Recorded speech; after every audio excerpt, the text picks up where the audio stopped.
Imagine um homem que se tornaria um dos maiores líderes da história moderna, o estrategista brilhante por trás do dia D e o 34º presidente dos Estados Unidos. Esse homem é Dwight David Eisenhower, nascido em 14 de outubro de 1890, na pequena e acolhedora Denison, no Texas.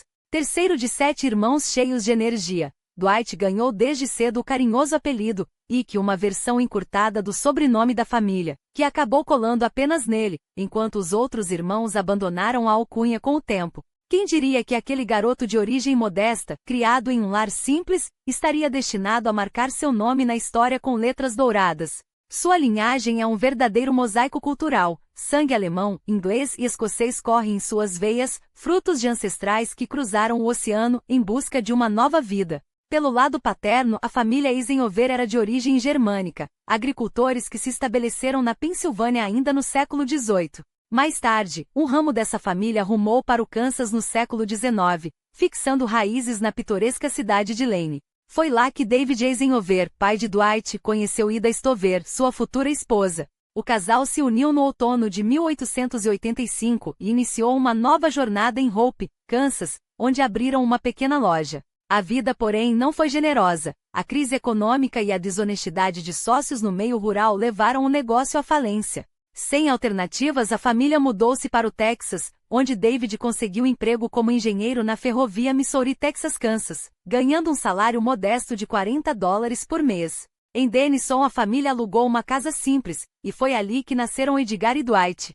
Mas o destino os levaria de volta ao Kansas em 1892, desta vez para Abilene, onde mais um filho, Roy, chegou para alegrar o lar. David reinventou-se como mecânico na Bell Springs Creamery, trabalhando exaustivas jornadas de 12 horas, 6 dias por semana, por $50 mensais. Apesar das dificuldades, os Eisenhowers construíram uma vida estável. Dwight, mesmo tendo nascido no Texas, sempre se considerou um verdadeiro filho de Abilene. A casa da família, uma modesta construção de 800 pés quadrados do lado errado dos trilhos, era pequena, mas o terreno era generoso, espaço suficiente para plantar e criar alguns animais.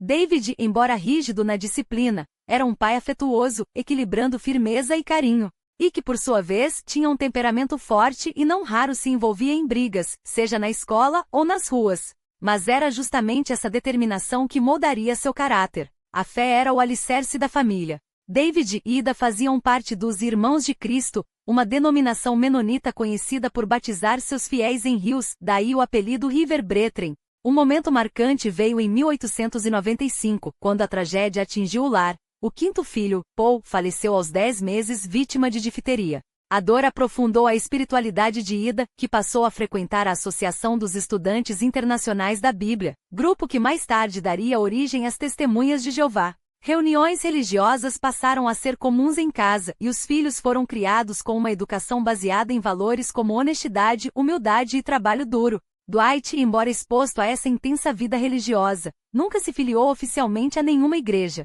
Ele era um homem de fé profunda, mas pessoal. Leitor voraz, devorou a Bíblia 2 vezes antes de sair de casa, mas manteve suas crenças em privado. Alguns historiadores especulam que sua discricionária relação com a religião possa ter sido influenciada pelo receio de que as crenças de sua mãe, vistas como radicais na época, afetassem sua imagem pública. Afinal, as Testemunhas de Jeová eram mal compreendidas e os Eisenhowers, já adultos, preferiram evitar polêmicas. O que fica claro é que aquele menino criado em um lar simples, com poucos recursos mas rico em valores, estava sendo forjado para grandes feitos. Como ele mesmo diria mais tarde, nunca soube que éramos pobres. E foi justamente essa combinação de resiliência, fé e determinação que o levaria a conquistar o mundo. O destino, porém, tinha outros planos para aquele jovem cheio de sonhos e energia. Enquanto muitos viriam naquela lesão o fim de uma promessa esportiva, Eisenhower enxergou algo mais, uma lição de vida que o marcaria para sempre. Aquele revés no campo de futebol não foi apenas um acidente, foi o momento em que o futuro general aprendeu que a verdadeira força não está nos músculos, mas na capacidade de se reinventar. E foi exatamente isso que ele fez. Sem o futebol, Eisenhower poderia ter se perdido em frustrações, mas em vez disso, mergulhou de cabeça nos estudos e na disciplina militar. West Point não era apenas uma escola, era um cadinho onde se forjavam líderes. E ali, entre marchas exaustivas, aulas de estratégia e noites de estudo à luz de lamparinas, o jovem Dwight descobriu algo surpreendente. Ele não apenas gostava da vida militar, ele era feito para ela. A estrutura rígida, a hierarquia clara, o senso de propósito coletivo, tudo isso ressoava com sua personalidade metódica e seu instinto estratégico. Mas não pense que foi fácil. West Point naqueles anos era um lugar onde muitos desistiam. Os treinamentos eram brutais, as expectativas implacáveis. Porém, Eisenhower tinha algo que muitos não tinham: a resiliência forjada em Abilene, aquele mesmo otimismo teimoso que o fez recusar a amputação anos antes. Ele não apenas sobreviveu, prosperou. Seus superiores logo notaram nele uma qualidade rara: a capacidade de manter a calma sob pressão, de pensar com clareza quando outros perdiam a cabeça.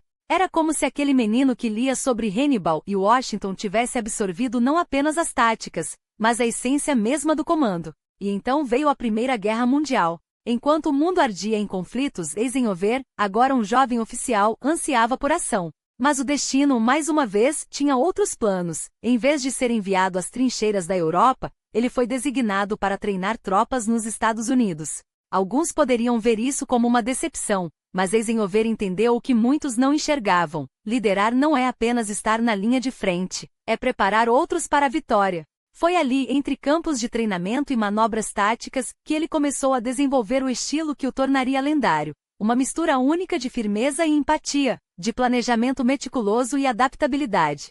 Quando a guerra terminou, muitos oficiais foram dispensados, mas Eisenhower permaneceu. Por quê? Porque ele já havia descoberto algo fundamental: o exército não era apenas uma carreira, era sua vocação.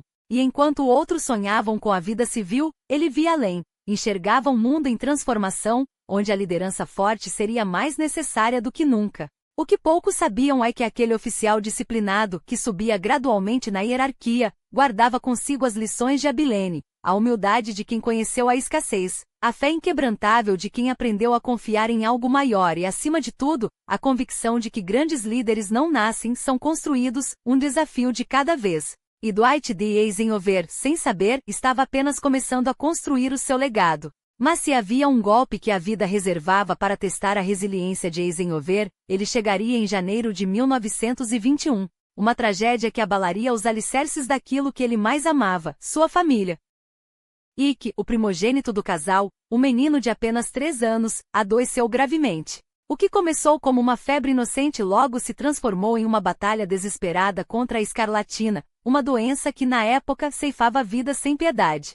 Mamie e Ike, unidos pela dor, assistiram impotentes enquanto o pequeno lutava entre a vida e a morte. Os médicos fizeram tudo o que podiam, mas a medicina da época tinha limites cruéis. Em 2 de janeiro, Ike faleceu nos braços da mãe. O luto que se seguiu foi um daqueles momentos que definem um homem. Eisenhower, conhecido por sua compostura, viu-se enfrentando uma dor que nem mesmo o rigor militar poderia conter. Ele escreveu mais tarde que a perda do filho foi o maior choque que já sofri. Mas foi também nesse abismo que sua força mais profunda emergiu.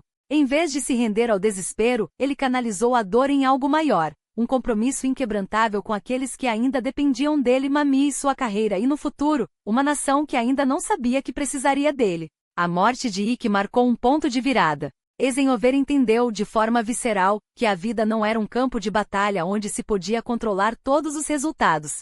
Às vezes, as derrotas mais amargas não vinham do inimigo, mas do destino. E foi essa lição, a de que a verdadeira liderança se forja tanto nas perdas quanto nas vitórias, que o acompanharia pelos anos seguintes. Enquanto o mundo seguia adiante e que se reconstruía, ele mergulhou no trabalho com uma intensidade renovada, buscando não apenas distração, mas propósito. Sua amizade com George Patton, já sólida, se aprofundou ainda mais. Juntos, eles discutiam não apenas táticas militares, mas o futuro de um exército que precisava se modernizar. Patton, com sua energia explosiva, e Eisenhower, com sua mente estratégica, formavam uma dupla improvável, mas poderosa. Enquanto um sonhava com blindados dominando campos de batalha, o outro enxergava a logística por trás da guerra, as estradas que precisavam ser construídas, os suprimentos que não poderiam falhar, os homens que precisavam ser liderados com firmeza e humanidade. E foi nessa época que Eisenhower começou a chamar a atenção dos superiores. Não por heroísmo em combate, afinal, a Grande Guerra havia terminado sem que ele pisasse na Europa, mas por algo mais raro: a capacidade de transformar caos em ordem. Seu trabalho na organização do convoio transcontinental, apesar dos contratempos, havia demonstrado uma visão que poucos tinham. Ele não via apenas tanques e soldados, via sistemas. Não pensava apenas em batalhas, mas em como ganhar a paz que viria depois. Enquanto muitos oficiais da sua geração se perdiam na nostalgia de glórias passadas ou na frustração por não terem provas de coragem em campo, Eisenhower seguia adiante. Ele estudava, escrevia e, acima de tudo, observava. Sua carreira não era uma escalada meteórica, mas uma construção meticulosa, como as estradas que um dia cruzariam a América, pavimentando o caminho para um futuro que só ele parecia antever. E o futuro, como ele logo descobriria, reservava-lhe um papel muito maior do que qualquer um poderia imaginar. Mas a vida, como Eisenhower já sabia, não se mede apenas por vitórias no campo de batalha. Às vezes, as batalhas mais duras são travadas no silêncio do lar. A perda de Ike aos 3 anos por febre escarlate foi um golpe que abalou os alicerces da família. A doença, trazida por uma empregada que mal se recuperava, ceifou a vida do menino em questão de dias. Não há palavras para descrever o peso daquele luto. Mami e Ike, cada um à sua maneira, carregaram a culpa como uma cruz invisível. Ele, que tão raramente se deixava abater, confessaria anos depois, em um raro momento de vulnerabilidade: foi o pior momento da minha vida. Algo que nunca consegui esquecer por completo. A dor não se apaga, apenas se aprende a conviver com ela. E no entanto, mesmo em meio ao luto, a vida insistia em seguir. 1 ano após a tragédia, nasceu John, um raio de luz em meio à escuridão. A casa dos Eisenhower, antes marcada pelo silêncio pesado da ausência, voltou a ecoar risos e passos pequenos. Ike, sempre pontual em seus gestos, nunca deixou de enviar flores a Mami no aniversário da morte de Ike, um ritual silencioso de memória e amor. Era como se, naqueles anos entre guerras, ele tivesse compreendido que a resiliência não é a ausência de dor, mas a capacidade de caminhar com ela. Enquanto o mundo se distraía com a ilusão de paz dos anos 1920 e 1930, Eisenhower não se permitia o luxo da complacência. Aquela década que muitos viam como um hiato entre conflitos, foi para ele um período de preparação meticulosa. Aos 51 anos, quando a Segunda Guerra Mundial o chamaria ao palco da história, ele já não seria um mero espectador, seria o estrategista que o destino exigia. Mas isso não aconteceu por acaso. Foi forjado nas longas noites de estudo em Panamá, onde, sob a tutela do general Fox Conner, aprendeu que a guerra não se ganha apenas com armas, mas com visão. Conner, um homem de perspicácia rara, viu em Eisenhower algo que poucos percebiam: um líder em potencial, capaz de enxergar além das trincheiras. Foi ele quem o levou para o Canal do Panamá em 1922, onde, entre a umidade tropical e a rotina militar, Ike mergulhou nos livros de história, filosofia e estratégia. Um oficial que não lê está fadado a repetir os erros do passado, costumava dizer Conner. E Eisenhower, ávido por conhecimento, absorveu tudo, desde as lições da Primeira Guerra até as nuances da geopolítica que já anunciavam o próximo conflito. Aqueles anos na zona do canal, longe dos holofotes, foram essenciais.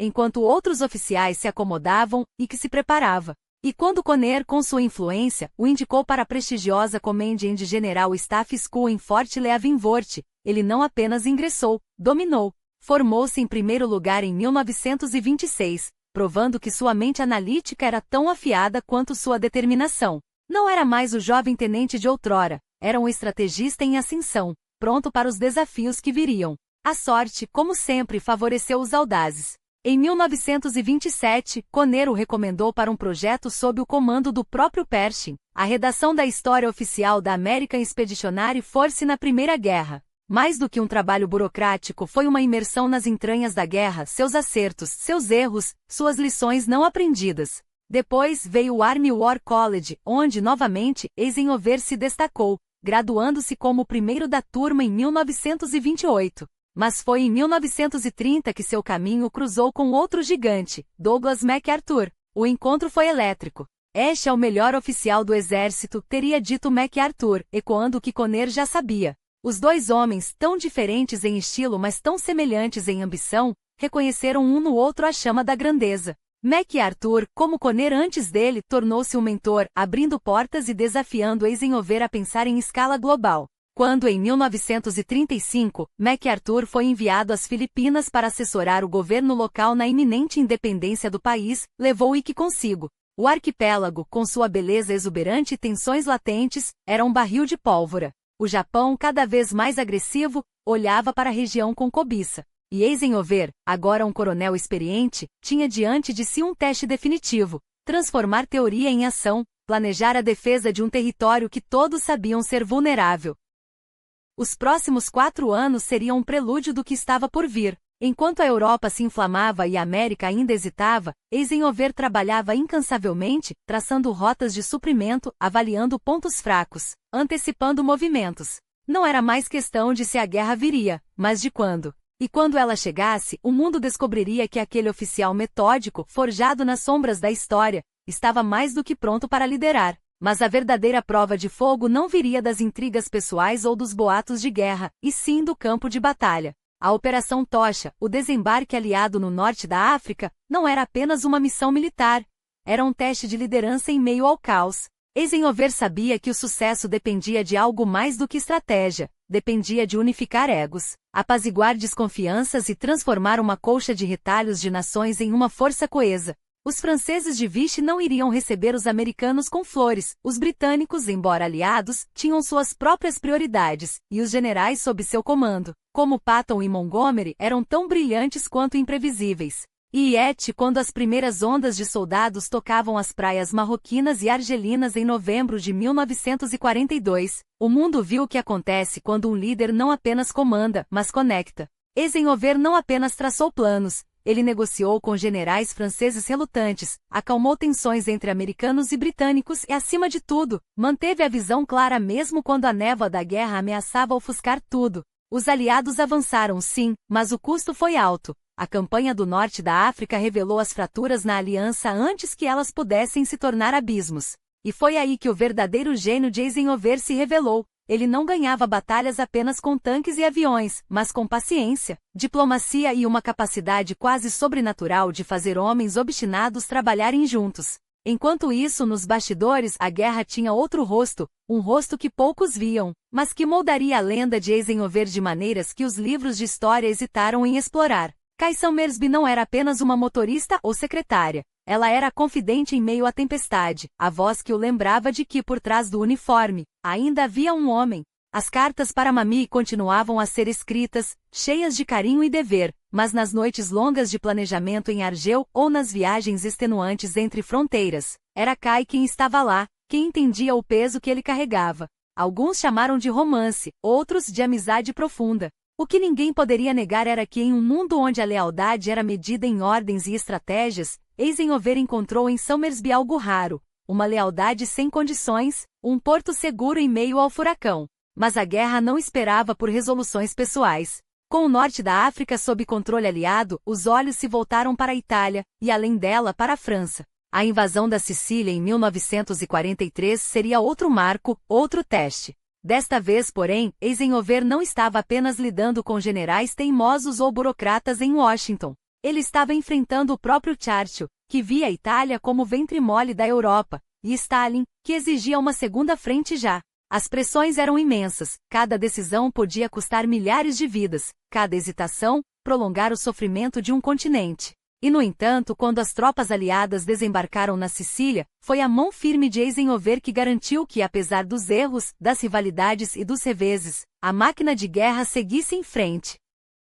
Ele não era um general que liderava pelo terror ou pela glória pessoal. Ele liderava porque os homens confiavam nele. Porque quando olhavam para aquele homem de sorriso tranquilo e olhos cansados, eles não viam um comandante distante, viam alguém que entendia o custo da guerra melhor do que qualquer um. E isso, mais do que qualquer plano ou estratégia, seria a chave para o que viria a seguir, o dia D, a libertação da Europa e o fim de um pesadelo que durará 6 anos. A história lembraria Eisenhower como o arquiteto da vitória. Mas aqueles que lutaram ao seu lado sabiam a verdade mais profunda: ele não construiu a vitória sozinho, ele a construiu com eles. E isso, no fim das contas, era o segredo de seu gênio. Um espetáculo de enganação tão elaborado que até os mais experientes estrategistas alemães foram levados a duvidar de seus próprios instintos. Não se tratava apenas de iludir o inimigo, era uma obra-prima de enganação psicológica, onde cada detalhe, desde os tanques infláveis até os paraquedistas de palha, era calculado para semear a dúvida. Os alemães, acossados por informações contraditórias e distraídos por ameaças fantasmas, espalharam suas forças como um jogador que aposta todas as fichas no lugar errado. E enquanto Hitler e seus generais discutiam sobre onde o golpe real cairia, Eisenhower, em silêncio, afiava sua lâmina. O dia D não foi apenas uma batalha. Foi o momento em que o destino da Europa pendurado por um fio, e um homem, com suas cicatrizes de erros passados e a determinação forjada em areias do norte da África, seguiu em frente sem hesitar. Quando as primeiras ondas de soldados americanos, britânicos e canadenses tocavam a praia de Omaha sob fogo cerceador, não era apenas a maré que os empurrava para a frente. Era a confiança de que, desta vez, cada peça do plano havia sido pensada, cada risco calculado, cada lição do passado aplicada. Eisenhower não prometeu vitória fácil. Ele prometeu que não recuariam. E quando as notícias dos desembarques chegaram, misturadas ao caos e à incerteza dos primeiros relatos, ele não se deixou abalar pelas vozes que clamavam por um recuo. Em vez disso, manteve os olhos fixos no horizonte, como um capitão que sabe que a tempestade é passageira, mas a rota, irrevogável. Os alemães, por sua vez, ainda tentavam decifrar o que era real e o que era sombra. Rommel, o mesmo homem que uma vez havia humilhado os aliados no deserto, agora via suas tropas espalhadas como peões em um tabuleiro onde as regras haviam sido reescritas. A decepção era tão profunda que, quando a verdadeira extensão do desembarque ficou clara, já era tarde demais para reagir. Mas o gênio de Eisenhower não estava apenas na estratégia. Estava na forma como ele transformou um exército de nações, com suas rivalidades, egos e culturas distintas, em uma força unificada. Enquanto outros generais brigavam por glória ou reconhecimento, ele agia como o árbitro silencioso, garantindo que cada peça de Patton a Montgomery cumprisse seu papel sem que o todo se desintegrasse. Não era sobre ser amado, era sobre ser respeitado. E quando os soldados, exaustos e ensanguentados, olhavam para trás e viam que, apesar de tudo, a linha de suprimentos não havia falhado, que os reforços chegavam, que o plano, mesmo imperfeito, estava funcionando, eles sabiam. Aquele homem no comando não os abandonaria. A Normandia não foi conquistada em um dia. Foi uma batalha de atrito, onde cada metro de praia, cada aldeia libertada, cada ponte tomada era um teste de vontade. E em cada um desses momentos, Eisenhower estava lá, não com discursos inflamados, mas com uma presença que dizia: nós vamos continuar. Quando as coisas davam errado, e davam, ele não procurava bodes expiatórios. Ele ajustava o curso. Aprendia. Seguia em frente. Porque no fundo, ele entendia algo que muitos generais esquecem: guerras não são ganhas por homens perfeitos, mas por aqueles que persistem apesar das imperfeições. E assim, enquanto o verão de 1944 avançava e as bandeiras aliadas hasteavam-se sobre cidades francesas libertadas, o mundo começou a perceber o que seus soldados já sabiam. Eisenhower não era apenas um general. Era o homem que, quando a história pediu coragem, respondeu com ação. Quando pediu visão, respondeu com planejamento. E quando pediu sacrifício, respondeu com a promessa de que nenhum deles seria em vão. A Europa estava sendo reconquistada não por um herói solitário, mas por um líder que havia aprendido a maior lição de todas: a verdadeira força não está em nunca errar, mas em nunca desistir. Mas a guerra não se ganha apenas com batalhas, ganha-se com estratégia, com a capacidade de transformar até a derrota aparente em vitória. E foi exatamente isso que Eisenhower provou na Batalha das Ardenas. Quando Hitler lançou seu último e desesperado contra-ataque, jogando tudo o que restava de suas forças na tentativa de dividir os aliados e reverter o curso da guerra, muitos poderiam ter recuado. Não Eisenhower. Enquanto a neblina e o gelo paralisavam os céus, impedindo o apoio aéreo, enquanto as divisões alemãs avançavam com fúria, ele manteve a calma que só os grandes líderes possuem. Não era apenas uma questão de resistir. Era uma questão de como resistir. Ele recuou onde precisava recuar, mas nunca cedeu. Reagrupou suas tropas com uma precisão cirúrgica, transformando o que parecia um colapso em uma armadilha. Quando o tempo finalmente clareou e os caças aliados voltaram a dominar os céus, as linhas de suprimento alemãs foram esmagadas. Os Panzer, outrora temidos, ficaram sem combustível. Os soldados exaustos viram suas últimas esperanças se desfarelarem na lama congelada das Ardenas. Hitler havia apostado tudo em um lance final, e perdeu. Não para a sorte, não para o acaso, mas para a mente brilhante de um homem que entendia que a guerra não se vence apenas com coragem, mas com inteligência. E então, quando a poeira baixou, quando os últimos suspiros do Terceiro Reich se apagaram entre as ruínas de Berlim, Eisenhower não se contentou em simplesmente declarar vitória. Ele sabia que a verdadeira batalha pela história ainda estava por vir, enquanto outros poderiam ter virado as costas para os horrores revelados nos campos de concentração.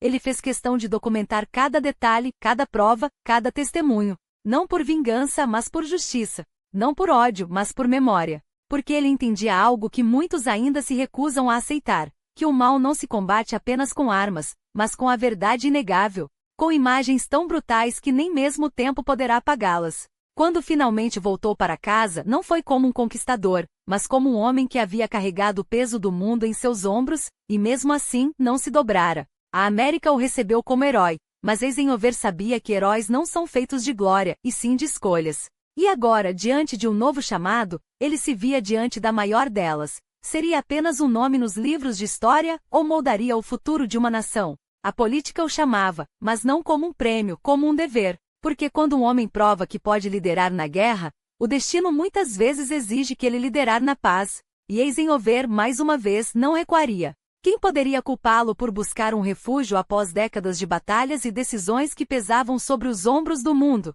Mas Eisenhower não era homem de repousos fáceis. Quando Columbia University estendeu-lhe a presidência da instituição em 1948, não foi um convite. Foi um reconhecimento de que sua mente estratégica ainda tinha muito a oferecer. Ele aceitou não como um retiro, mas como uma nova trincheira. E ali, entre os salões acadêmicos que murmuravam com a arrogância de quem nunca seguiu ordem sob fogo, Eisenhower provou que a guerra não era seu único campo de batalha.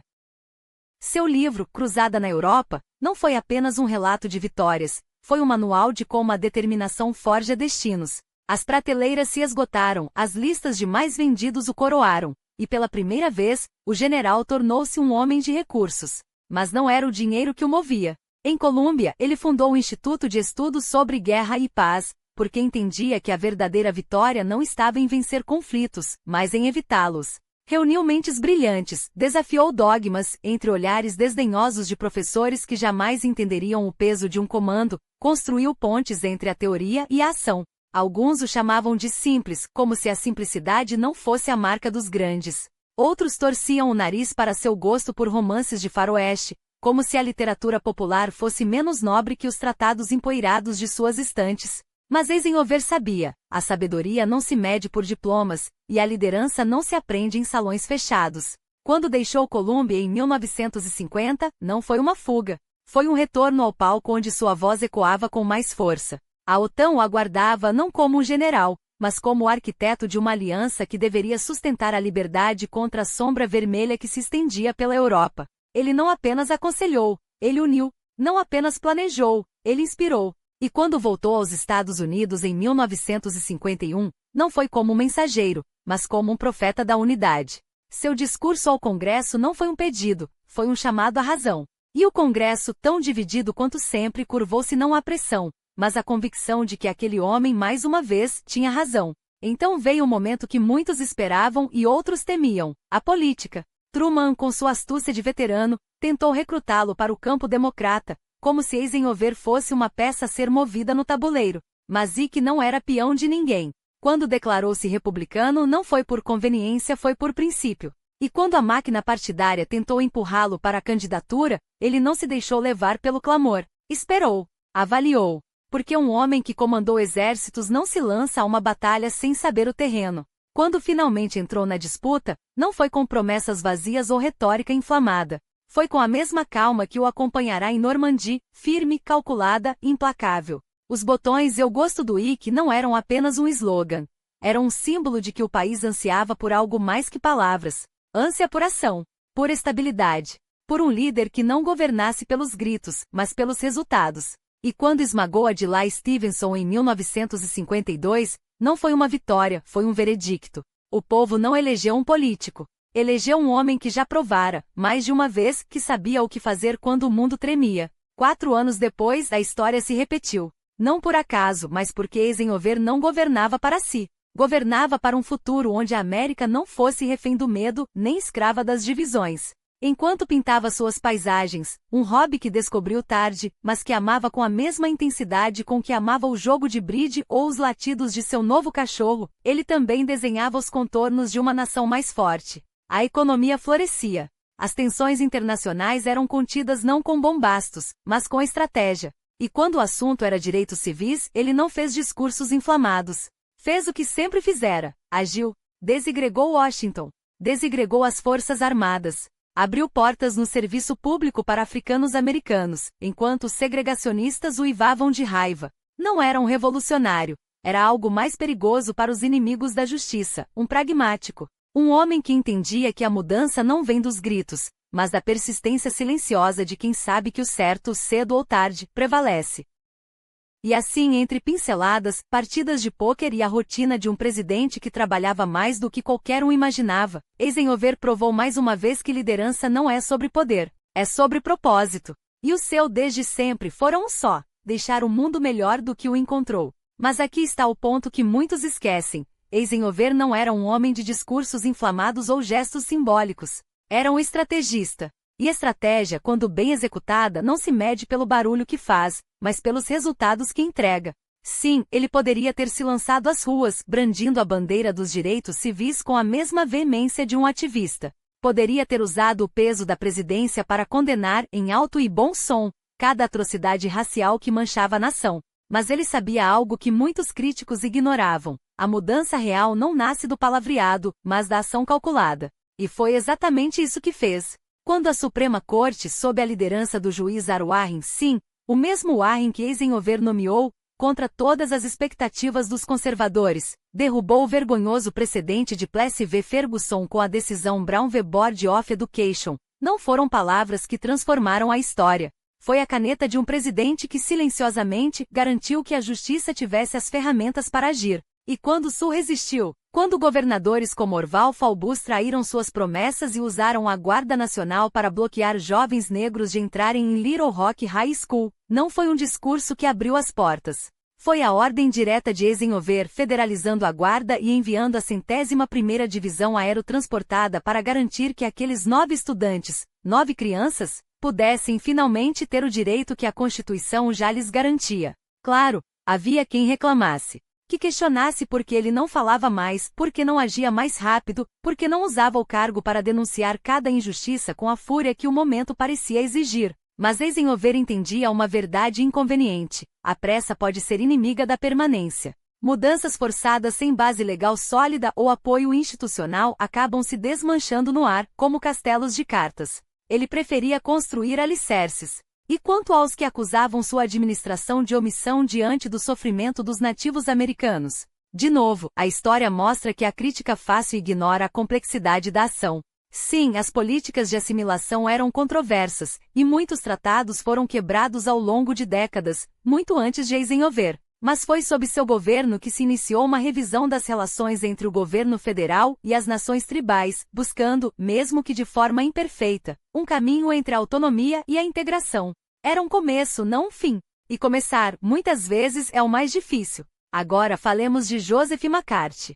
O senador de Wisconsin, o caçador de bruxas que transformou o medo em moeda política e a delação em espetáculo. Muitos esperavam que Eisenhower, com seu prestígio militar e moral, esmagasse McCarthy com um único golpe, que o condenasse publicamente, que usasse a tribuna presidencial para expor sua crueldade. Mas Eisenhower era um mestre do jogo longo. Ele sabia que confrontar McCarthy diretamente só alimentaria seu martírio, transformando-o em vítima de uma elite, que, segundo o senador, conspirava contra a América. Então, ele agiu de outra forma. Quando McCarthy tentou subpoenar funcionários da Casa Branca, Eisenhower não cedeu. Não por medo, mas por princípio. Invocou o executive privilege, não como escudo para esconder, mas como muralha para proteger a instituição presidencial de ser corroída por um homem que confundia patriotismo com paranoia. E quando McCarthy finalmente foi demasiado longe, quando suas acusações se tornaram tão absurdas que até seus aliados republicanos se envergonharam, foi a estratégia silenciosa de Eisenhower, a recusa em legitimá-lo, a paciência em esperar pelo momento certo, que ajudou a derrubá-lo. Quanto a Lavender Scary, essa caça às bruxas que destruiu vidas sob a desculpa de segurança nacional, é inegável que a administração Eisenhower falhou em proteger milhares de servidores públicos LGBTQ+ demitidos, humilhados e jogados na sombra. Mas aqui também o contexto importa. Era uma época em que o próprio FBI sob Hoover tratava a homossexualidade como uma ameaça subversiva. Eisenhower não foi um herói dessa luta, ninguém o foi naqueles anos. Mas foi a repressão daquela era que ironicamente plantou as sementes da revolta que viria nos anos 1960. Às vezes, até o silêncio tem consequências não intencionais. E a economia? Aqui os números não mentem. Os anos 50 foram uma era de prosperidade sem precedentes. Fábricas que antes produziam tanques passavam a fabricar automóveis.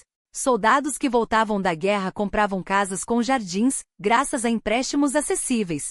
O sonho americano, aquele que promete que trabalho duro leva a uma vida melhor, nunca esteve tão ao alcance de tantas pessoas. Claro, os democratas gostavam de acreditar isso ao New Deal ou ao GI Bill, como se Eisenhower fosse apenas um beneficiário passivo do que outros haviam construído. Mas a verdade é que foi sua gestão prudente, seu compromisso com o equilíbrio fiscal e sua visão de um capitalismo regulado, sem os excessos do laissez-faire nem os engessamentos do estatismo, que mantiveram a máquina funcionando. Ele não era perfeito. Nenhum líder é. Mas a grandeza de Eisenhower está justamente em sua imperfeição humana aliada a uma sabedoria rara, a de saber que governar não é sobre ser amado, mas sobre fazer o que é necessário, mesmo quando ninguém está olhando. Mesmo quando a história demora a reconhecer, Eisenhower não construiu sozinho a infraestrutura que alavancaria práticas trabalhistas justas, afinal, o GI Bill, esse marco de gratidão aos nossos soldados e suas famílias, já era uma realidade antes dele.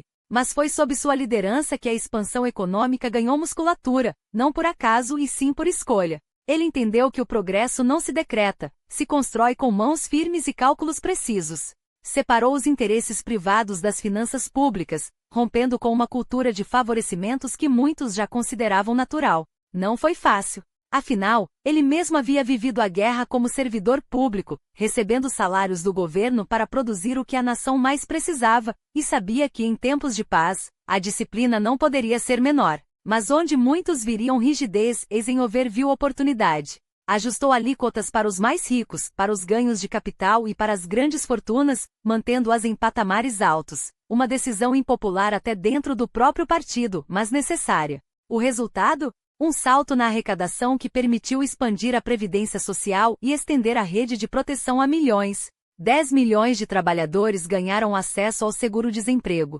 Aposentadorias foram garantidas. Não era caridade, era estratégia. Um país só cresce quando sua força de trabalho não vive à mercê do próximo salário.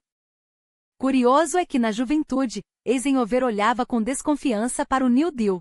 Suas experiências nos anos 1930, ao lado da administração Roosevelt, moldaram nele um conservadorismo pragmático, não aquele que nega a realidade, mas o que a enfrenta com soluções concretas. Até que nos anos 1950, a evidência se impôs, sem uma base de bem-estar social, até a economia mais pujante desmorona. Sua frase era contundente: qualquer partido que tentasse desmontar o New Deal estaria assinando sua própria sentença de morte política. Chamava os nostálgicos do passado de negligentes e estúpidos e não era exagero. Era a voz de quem já havia visto o que acontece quando um país abandona os seus. E então veio sua obra-prima, a Lei das Rodovias Interestaduais de 1956. Não foi apenas um sistema de estradas, foi a espinha dorsal de uma nova era. Imaginada inicialmente como rota de fuga em caso de ataque nuclear, transformou-se no grande equalizador econômico do século XX. Ligou cidades distantes a mercados nacionais, levou prosperidade a pequenas comunidades e tornou o sonho americano tangível para quem ousava dirigir além do horizonte. Negócios floresceram, o comércio se acelerou e o país finalmente moveu-se na velocidade de suas ambições.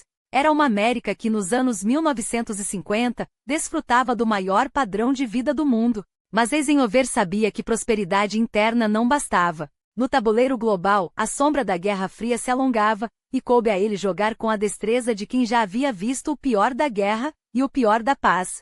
Testemunha ocular dos horrores de Hiroshima, ele carregava a culpa de um país que, ao lançar a bomba, havia aberto uma ferida na história. Fizemos mais mal do que bem, confessaria mais tarde, convencido de que o Japão já estava à beira da rendição. A desconfiança soviética que se seguiu não era paranoia, era consequência. E Eisenhower, mais do que ninguém, entendia que a corrida armamentista não era um jogo, era um precipício. Nos primeiros anos do pós-guerra, ainda alimentava a esperança de que Moscou pudesse escolher a cooperação em vez do confronto. Até 1948, quando os soviéticos detonaram sua própria bomba atômica. A Alemanha ressurgia, a Grécia ardia em conflitos internos, e o expansionismo comunista já não deixava espaço para ilusões. Foi então que Eisenhower endureceu. Não por ideologia cega, mas por uma convicção friamente calculada. A contenção do comunismo, respaldada pela força militar e pelo poderio nuclear, era o preço da segurança e da paz duradoura. Hoje alguns criticam suas escolhas na Guerra Fria, especialmente as operações encobertas que depuseram governos eleitos no Irã e na Guatemala. Argumenta-se que não eram apenas sobre conter o comunismo, mas sobre instalar regimes alinhados aos interesses econômicos americanos, petróleo aqui, terras férteis ali. É inegável. Yet, no contexto da época, Eisenhower via essas ações como mal necessário. O mundo dividido não dava espaço para meias medidas. O que poucos lembram é que mesmo no auge do anticomunismo, ele nunca perdeu de vista a complexidade do tabuleiro.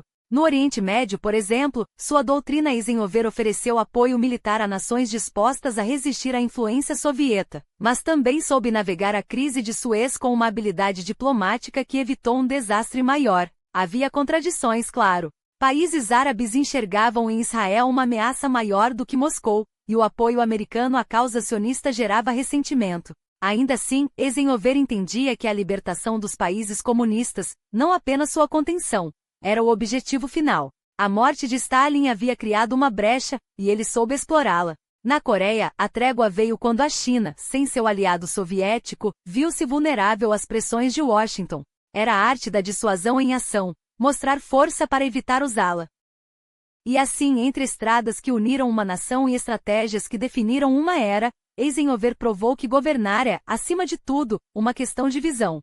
Não a visão dos sonhadores que veem apenas o que desejam, mas a dos estrategistas que enxergam o que é possível e agem para torná-lo real, mesmo quando a história por um tempo prefere esquecer. Na Península Coreana, Eisenhower não apenas conteve o avanço comunista como redefiniu o papel dos Estados Unidos no tabuleiro geopolítico asiático.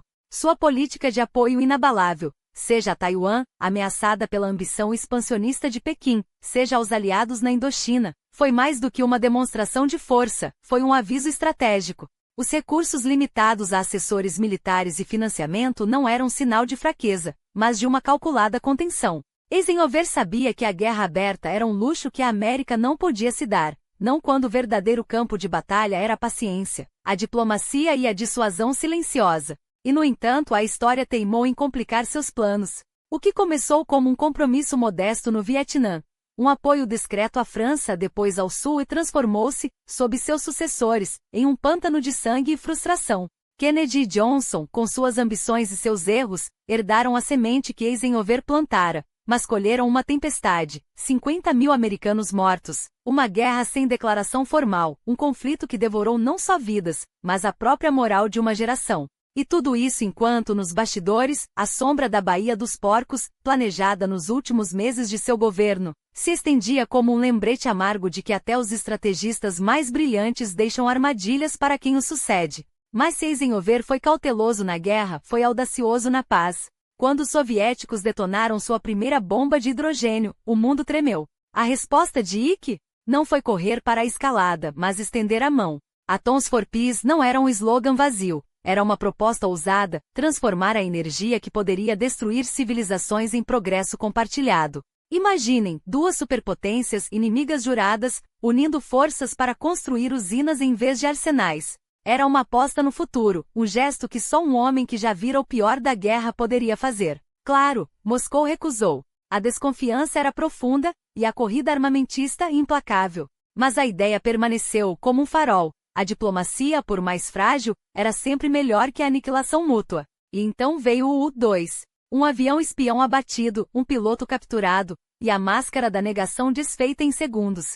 Khrushchev, furioso, cancelou a cúpula. Eisenhower, impassível, recusou-se a pedir desculpas. Não por orgulho, mas por princípio. Um líder não se curva a chantagens, mesmo quando a verdade o condena.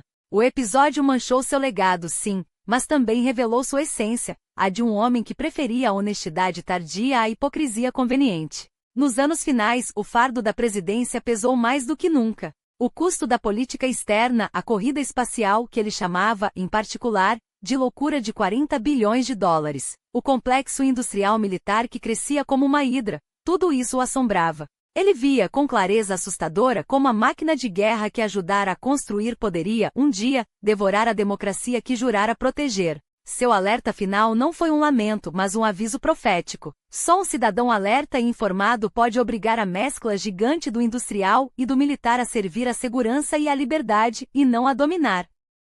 Quando passou o bastão a Kennedy, Eisenhower deixou mais do que um cargo. Deixou um império de dilemas, um mundo à beira do abismo nuclear e a sombra longa de suas próprias escolhas. Mas também deixou algo mais raro, a prova de que governar é, acima de tudo, uma questão de equilíbrio. Entre a força e a moderação, entre o segredo e a transparência, entre o legado que se constrói e o futuro que se evita destruir. Em Gettysburg, longe dos holofotes, ele redescobertiu a simplicidade. As partidas de pôquer com velhos amigos, as pinceladas nos quadros que pintava, os greens dos campos de golfe onde finalmente o tempo era seu. Mas até ali a história o perseguia.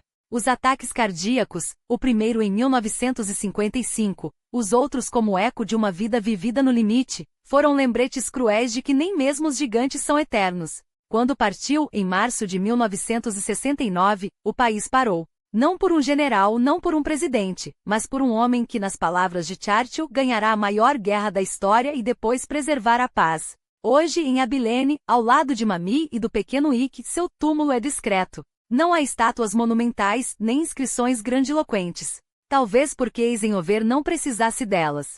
Seu monumento são as autoestradas que ainda cortam a América, os tratados que evitam guerras, as lições que ecoam em cada líder que ousa pensar além do próprio tempo. Criticado por uns, idolatrado por outros, ele permanece onde sempre esteve, no centro da história, não como um deus, mas como um mortal que, diante do caos, escolheu agir. E isso, no fim das contas, é tudo que se pode pedir a um homem. E Patton? A Patton era o trovão onde Eisenhower era a estratégia silenciosa. Enquanto um liderava com estardalhaço, o outro movia peças no tabuleiro global com uma calma que só os grandes mestres possuem. Mas não se engane, a influência de Eisenhower não se limitava aos campos de batalha ou aos gabinetes presidenciais. Ele era o irmão mais velho daqueles que moldaram o século XX. Churchill com sua retórica inflamada, Roosevelt com seu New Deal visionário, até Stalin, que, por trás da cortina de ferro, sabia reconhecer um adversário à altura.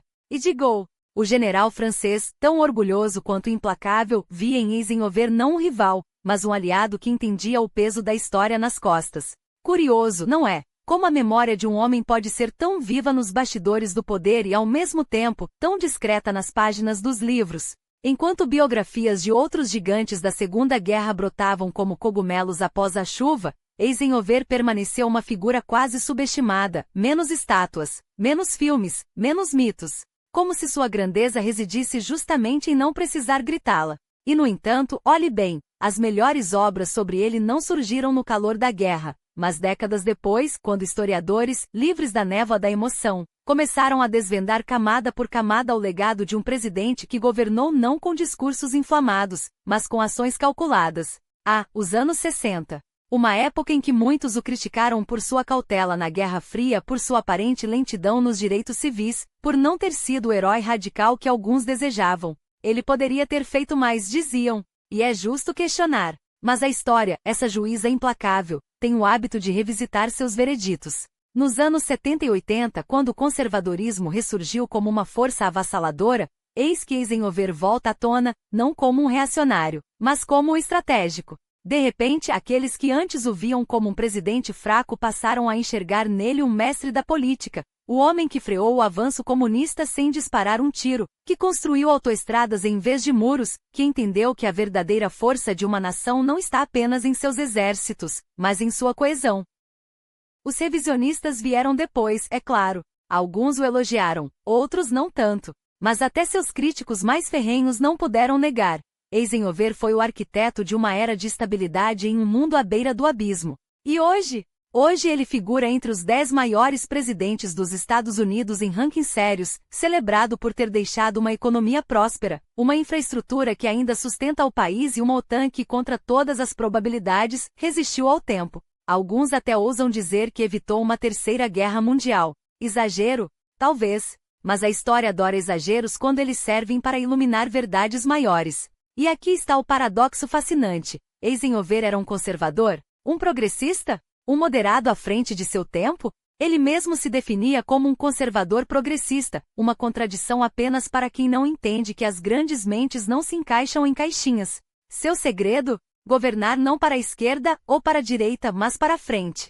Em uma América hoje rasgada por tribalismos, sua filosofia soa quase revolucionária, a ideia de que um líder deve unir, não dividir, construir, não demolir, pensar em décadas, não em eleições.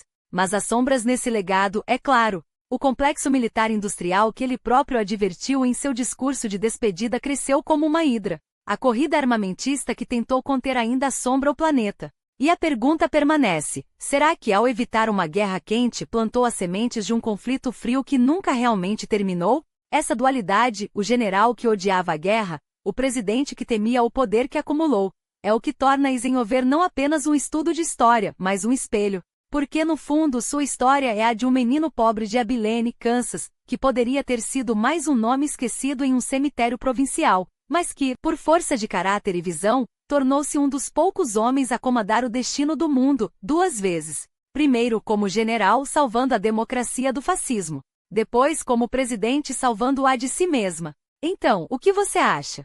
Foi Eisenhower um líder fraco, que evitou as batalhas políticas de sua época? Ou um gênio estratégico que entendeu, melhor que ninguém, que a verdadeira vitória não se mede em campos de batalha, mas na paz que se constrói depois deles? Um homem que, quando o mundo clamava por heróis, escolheu ser algo muito mais raro, um estadista. Deixe sua opinião nos comentários. E como sempre, obrigado por refletir conosco sobre aqueles que, como Eisenhower, nos lembram que a grandeza não está em ser lembrado, mas em deixar um mundo melhor para quem vem depois.